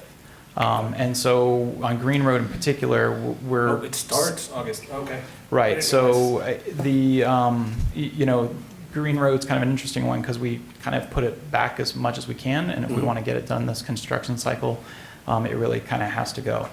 And so what we've talked about internally with the project manager on the resurfacing project is, we won't stripe it, we'll put cones up, we'll put tape down, we'll, do things until we get direction from council on September 3rd. But, those are temporary, right? We can't leave that through, much longer than that. So yeah, I think the hope is that, to commit to that resurfacing as was originally approved by council, and then get direction from council on what sort of lane configuration at that September 3rd meeting. Okay, so I imagine they're not going to kick it back to this body for another discussion of the new plan that they have in mind. We could have a special meeting. We can see. I would add, one thing that came up as I was thinking about Monday night is some adjustments. Ms. Griswold brought up some concerns about where the current road lane reduction ends and how it reflects the crosswalk. And I think there are some legitimate reasons why sometimes we ought to be able to make some adjustments because it makes sense instead of as opposed to a larger project. So I'd like to bring that back for discussion with council because there needs to be a little bit of wiggle room to make some adjustments without it being a large project. So I think some of the things that Ms. Griswold brought up are good things for us to do regardless of what happens to the larger project. I think that's an important part of the discussion for this specific case and to go forward. Yeah, I think, and thank you. I think with Green, right, we're talking about tweaks, I assume. It's the Traverwood move Okay, from. so I'm going to limit this discussion, Okay, sorry. just because Yep. we have our resolution in front of council. So unless it's having to do with the update part. I mean, the current update says that city council did approve this reconfiguration of the meeting on August 5th. So, I mean, there's new information. There's going to be a significant change to that project. Our body has already been asked to weigh in on that project twice before. I don't know. I don't feel terribly passionate about it. I'm just bringing it up, trying to get clarification. Okay, any other update parts? Okay, Kathy. Is it council time now, or? Not yet. Oh, okay. So we're done with that? Thank you for the updates. And now we have time for reports from those people who are serving as liaisons. You had something from council? Yes, I just want to thank staff for all the work that they've done, and I know it's been a very ugly process from the public. And at the council meeting, there were some problems with parliamentary procedure, which contributed. But I think that we've got some minor tweaks, and I think that we're going to have safer projects in the end. Regarding Earhart, I'm looking at putting in permanent improvements, moving it forward in the CIP, which is going to be a lot safer. I also want to mention that the Washington Street bike infrastructure funding from the county, we just got notification of that, and I'd also like to see that move forward if at all possible. I think that's it. Move forward by this group, or we can talk about this with the next agenda items? I Yeah, we can guess. talk about it. We just found out about it like a Okay. week ago, so yeah, definitely for this Okay. body. Any other liaison reports? Yeah. Just real quick, a couple of things. I did want to mention that we were awarded the Transit Signal Priority Grant, but Nathan stole my thunder at the beginning of this. So, but we're very excited about that and looking forward to that. The second thing is on August 25th is our full service change. A number of our bus routes are going to be changing. Most of the changes are minor in the city of Ann Arbor scheduling changes. But for those of you that take the bus, make sure you check our website. Tim, I guarantee it's up to date on this one. So, Guarantee it, okay. guaranteed. I just checked. Any other liaison reports? Yeah. One of the things I get to do is sit on the Road Commission Project Subcommittee. Last meeting, they passed that information as they are starting the campaign to reauthorize county road millage, which expires next calendar year. So there was some information attached to council agenda that may be of interest for those who are interested in the county road millage. That is where Ms. Griswold saw some of the funding for the Washington Street bike corridor. But what I attached to was a draft bond language and project listing through 2024. All right. All right, then we move to commission reports, if there are any. I have one real quick one, which is to remind you that we really need you to let us know ahead of time if you're going to miss a meeting. We did check recently, and if you miss 3 meetings, then you're subject to consideration for removal. Hopefully we'll talk to you, but if you let us know ahead of time, I don't consider that the same as just not showing up. So excused versus just not being here is quite different. And I appreciate all the people who have been letting Kayla know well in advance, or even at the last minute, that they're not able to make it, because we're still a little bit iffy on quorum. We have 2 appointments that the mayor has said he's about to make, or has, I don't know if it's on the agenda yet. But so hopefully we'll have 2 new people soon. Any other communications from commission members? Yeah, Tim? well, I was gonna mention that there were 2 appointments up for first reads on the agenda at the last city council meeting. Great. And I don't know if there's any others or if there's any other seats that are vacant, but Yes, there's one additional seat vacant beyond that, because we had 2 open seats for a general member of the public and 1 open seat for a specific transportation business owner or operator. Yeah, so the two that were up were for the transportation owner and for one general public.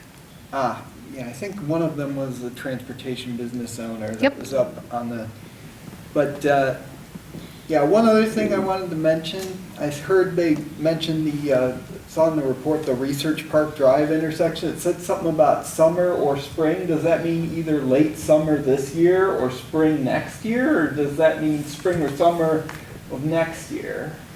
I think the idea was let me follow up and find out on that.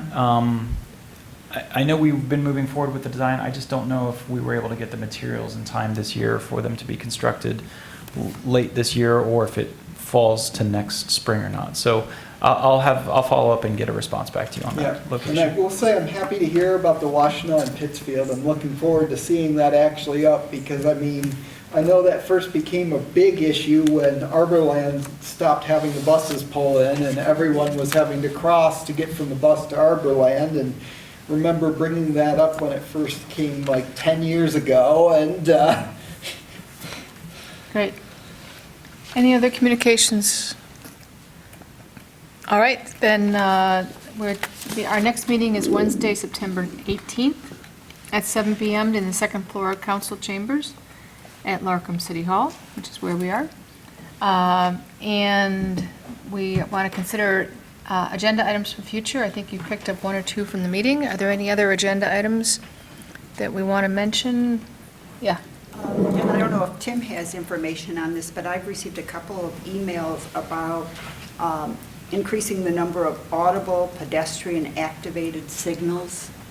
So when you push the button, there is a message that a blind person could hear. Did you talk about this at Disability? no. Oh, okay. Let's consider that for some time in the future, but obviously there'd be some research and other requirements involved in putting that on the agenda. Any other agenda items? I can share what's on the work plan. Okay. And what the work plan has is just one item, and that's parking. With the DDA, we had, I believe the commission had expressed interest in talking about parking. Again, we have talked about parking, I think a couple of different times. I believe there was a bicycle parking discussion and maybe another one. I'm not remembering for sure, but if that's something that we want to revisit, I would ask commissioners to, if you could help flesh out what it is within the topic of parking that you would like to discuss so that we can make sure the right staff are here and that we prepare materials.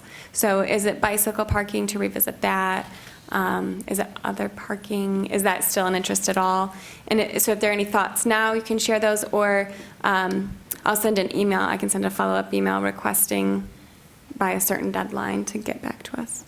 We have our annual meeting with DDA, the annual joint between the city council and the DDA board members. So if the commission would seek to influence that discussion, you probably have to schedule a parking discussion at your next commission meeting. When is that joint meeting? It's the second Monday in October. Okay. It's in lieu of the council's work session.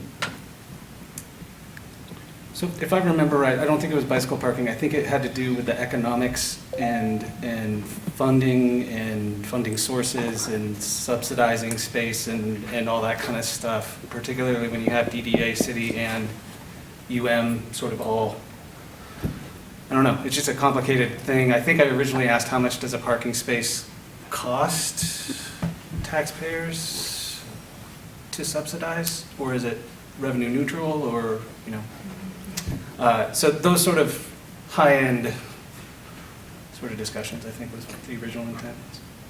There's no problem with bringing it back at the convenience of the commission. I just point out that we do have the annual meeting in October. If you choose to give some support and feedback to council prior to that discussion. So if you came up with some questions or some action suggestions, then we could possibly put it on the agenda next time. Sure. Anybody else? You can always contact us in between. One other item that's not on the work plan, but I believe will be ready for September, is an update with the commission about the transportation plan process. So the consultant will be in town because, as was mentioned in Raymond's update, there's a citizen advisory committee meeting, I think either on the same day as our commission meeting or before or after, but they'll be in town and planning to attend the commission meeting. I'm not sure yet what all they have in mind, maybe just an update on progress or maybe something more with commissioners. Okay. I think it's on a Thursday, so it can't be the same day. Okay, and maybe they're coming into town the day before then. Yeah. All right. So if there's no objections, then I'll call the meeting adjourned. Thank you.